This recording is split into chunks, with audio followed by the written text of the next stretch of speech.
圾，哈哈，成功了！我用一堆垃圾做成4个球，好不容易，垃圾堆找到一个旧破木板，3个魔棍、渔网，把这些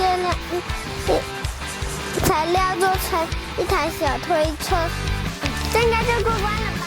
第3关，我让你潜入深海。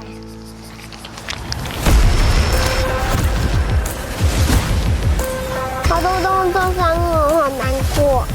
我知道乱丢垃圾会污染海洋，动物们也会受伤。我再也不敢乱丢垃圾了。请你记得不要乱丢垃圾，大海是海洋生物的家。你破坏了大海，就等于破坏了他们的家。海洋生物吃掉了垃圾，我们又吃掉了海洋生物，就等于我们吃掉了垃圾啊！